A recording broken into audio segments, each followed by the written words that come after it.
Good afternoon.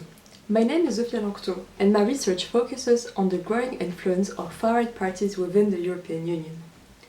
These parties, once considered marginal, now play an active role in shaping foreign policy debates, especially in moments of international crises like the war in Ukraine. Far-right parties are no longer just focused on immigration or national identity. They are now developing foreign policy narratives that challenge how Europe engages with the world. But these narratives are diverse and sometimes even contradictory. We might therefore ask, how do far-right parties in Europe construct and articulate foreign policy narratives in relation to the European integration, sovereignty and external threats, particularly in the context of the war in Ukraine and the 2024 European Parliament elections? To answer this, I have conducted a comparative analysis of three parties that are electorally significant, but are ideologically quite distinct. Firstly, we have the Rassemblement National in France, known as the National Rally. Secondly, we have the Alternative für Deutschland in Germany, which is Alternative for Germany.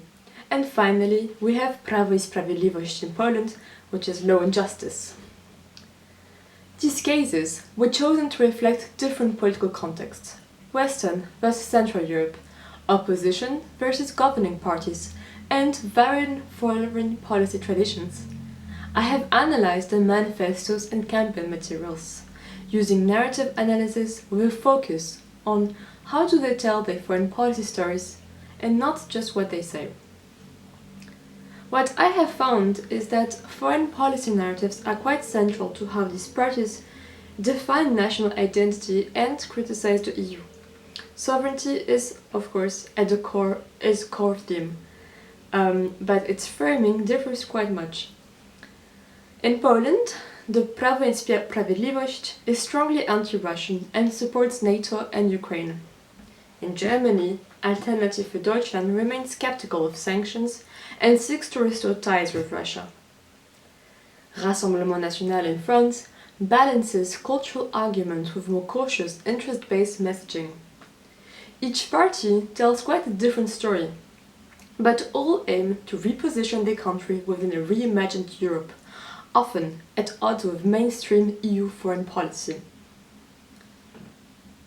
This matters because these narratives shape political debate at both national and EU levels. They influence voters' perception, party alliances, and how the EU represents itself to the world. Far-right parties are not just reactive, they are actively constructing alternative visions of Europe's global role. By analyzing these narratives, my research offers insight into how these parties mobilize support, challenge consensus, and reshape the EU's political landscape from within.